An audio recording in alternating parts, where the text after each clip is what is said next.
So, hi Chris, welcome to the Digit Show. Lots of exciting things in front of us, but from you, I want to know, can you take us through what's in front of us today and what gaps are you trying to fill in the market by launching these products? Okay, sure. Yeah, so I think today some of probably the more exciting launches we've had globally, and then certainly for the India consumer market in quite some time. First and foremost, I think the one that everyone's most excited about is the XPS 13, where beyond kind of continuing the current legacy of premium craftsmanship, thin and light, three-piece machined aluminum, premium components, performance, et cetera, everything that everyone comes to expect from XPS, it's really the price point and the accessibility that I think is getting a lot of the attention, coming in at roughly about half the price of what it's taken before to get into XPS. So that's exciting, and I'll kind of explain some of the rationale behind that. Alienware 15 is a very similar story, not as thin, not as light, obviously being a gaming rig, but also a big story about how we take one of our premium brands that previously sat much higher from a price banding perspective in the marketplace, and how do we bring that down and make that brand more accessible to consumers globally.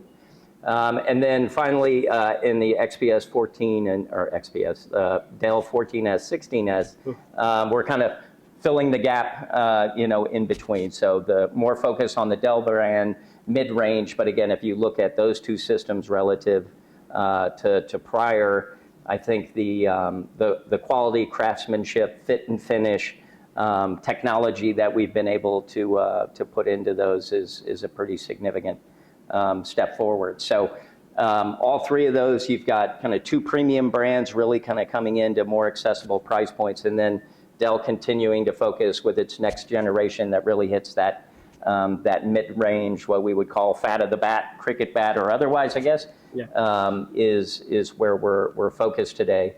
And a lot of that strategy you'll hear me talk about in my presentation later around a big part of our global consumer strategy being focused on addressing more consumers.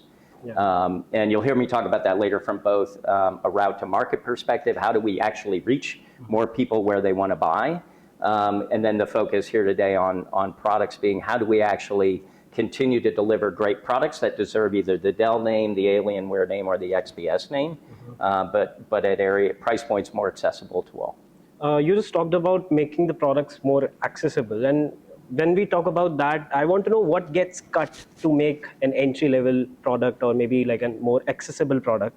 Is this the material, maybe the chassis, the display panel, port selection, or performance? Like, where's the line that Dell refuses to cross even at the lower price? Okay, yeah, that's an excellent question. And one that probably spurs a lot of very active debate as we go into kind of designing and developing these products. I think you may see over time the fine line kind of moves around a little bit as you're trying to translate technology to value. But I think what we start with, and again, I'll use the examples of XPS and Alienware because they're such a big part of the focus of today, is we have a set of core tenets around what those brands really stand for, right? And so you say on XPS, certainly screen quality and fit and finish and craftsmanship of the chassis are first and foremost, right? So if those are core tenets of that product, not that there's zero wiggle room in those areas, but that would be one of the areas where you would give the least. Similarly with Alienware, gaming performance overall and power would be kind of the last area that you would give. So I think really starting with tenets, what are these brands known for, and where do we most endanger those brands if we sacrifice too much against those tenets, is where we start, which then obviously means go look at where are opportunities to cost and value optimize in the areas other than that. But I would say, particularly with these two products we're launching today, you do get to the point where you have to fine line some of those tenets and make sure you're on the right side of the value equation. And amongst all of this, AI has been something that I don't want to talk about a lot because I am a guy who reviews laptop and everything, but still it's part of our lives now. You can't avoid it. I can't avoid it, right? But what I want to know is, what are your thoughts on AI? And is AI at this point a deciding factor for a consumer to buy a laptop, or are we still in an educatory phase? That's another good question. I think definitely still in an education phase. Okay. Maybe not so much for where can AI play a role in consumers' lives, but I think specifically where and why do they need a PC in it versus something more cloud-based, utilizing a smartphone, et cetera. So I think we're still kind of in that phase. I do think AI as an explicit message still has some value, though, from a future-proofing perspective. So whereas a lot of customers may not be very clear on what they want to do with AI and why that specifically requires a more powerful AI PC, they want to reserve the option to kind of be smarter and more knowledgeable at some point in the future. So they're like, I don't know why I would need one today, but I will know why I need one tomorrow. And I want to make sure that I bought something powerful enough and kind of have that future proofing. So I think that element is still there.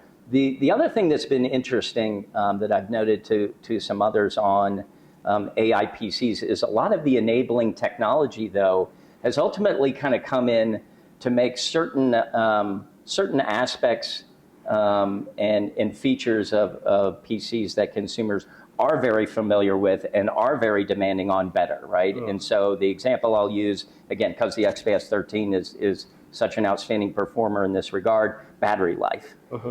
So while a lot of the AI PC enabling silicon, maybe it's not entirely clear to folks what they want to use it for from an AI perspective, but that silicon has enabled tremendous battery life, kind of across devices and across the entire ecosystem. That does translate. And so that's one thing that, as time has gone on, we've seen we haven't really abandoned AI PC messaging so much as figure out what's the balance of a messaging there around future-proofing, et cetera, and then underscoring kind of those typical attributes that we know consumer value, and mentioning how those are getting so much better because of AI PC technology. All right. And when we talk about, again, coming back to the entire making the product lineup more accessible to people, my question is that what experience from the flagship XPS models did you absolutely want consumers to feel the moment they opened this entry-level or more accessible laptop? I think in short, and it's one that I still watch reactions from when people do it. I love to be the first to show XPS to a new customer, a new retailer anywhere in the world, et cetera, because I want to see that first reaction. And you want that first reaction to be almost in antithesis to your look. This is the cost reduced, more accessible XPS 13. Right? You look at it, you're like, no. I said I wanted to see the one that's half the price of the other one. Yeah. People just absolutely cannot believe that this is coming in at about half the entry price of previous 13 and 15 XPS model. And I love that reaction. That is exactly what they're going for, because I think people have a view of even what a nicer quote unquote PC looks like in that space. And the second they see it on the table, the second they see it open up, particularly craftsmanship, like I said, what are the unsacrificables of an XPS, 3-piece aluminum machine chassis. Screen quality has always been a huge part of the XPS value proposition, and people open it up and they're just like, it's an XPS. They don't question that it's an XPS more often than not. Again, probably the follow-up question you get, are you sure you gave me the right one? I believe this is not the product you were supposed to show me. Yeah. All right. Let's talk about India and Indian consumers for a second. Sure. What do you think that Indian consumers are seen as very value-conscious people? But do you think that this particular thing has an influence on the way how Dell designs its product and makes strategies around that? For sure.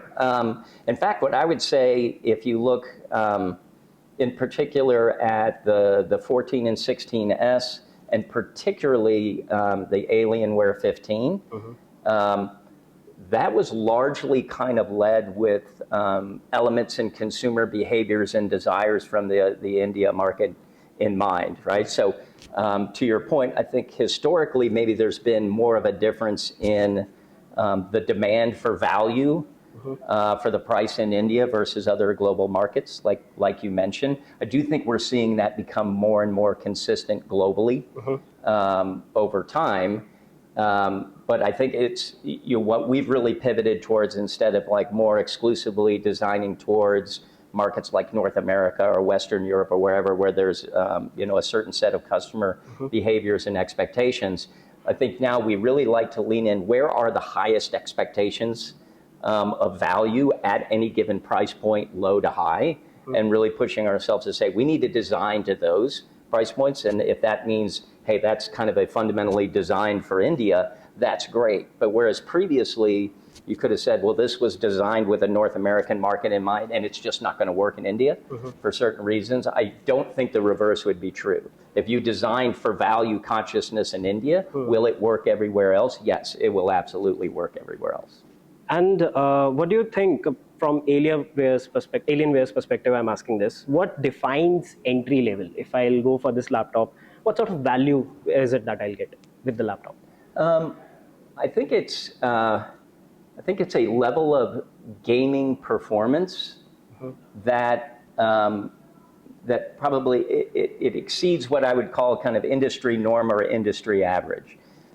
So again, I think previously, if you looked at where Alienware sat in the gaming market overall as a global statement, it was very high end, very extreme, where it was always kind of the undisputed, champion of maybe not necessarily price, but just raw gaming power and capability, always a standout at a pretty significant premium. And I think for us, with Alienware 15, it's like there is certainly an average level of hardcore gaming expectation that you need to meet across the market. That will be our minimum standard for our entry level. All right. And my last question to you is that this launch is landing squarely in the middle of global RAM and NAND storage that I'd like to call Ramageddon, by the way. You and others. Two questions from this. First, has this shortage already changed the price or specifications of any of the product that is being launched? Second, by when do you think we'll be out of this? Oh, wait. Man, I don't know if I can or if I'm allowed to answer either one of those two, but let me take a veiled stab. Has it changed the expectation?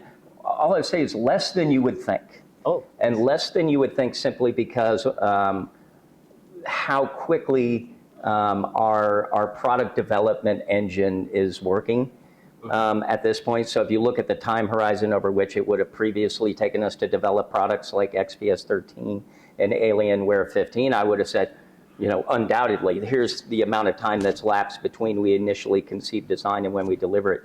The time on these products is only a fraction of that. So it's had far less of an impact than you might think.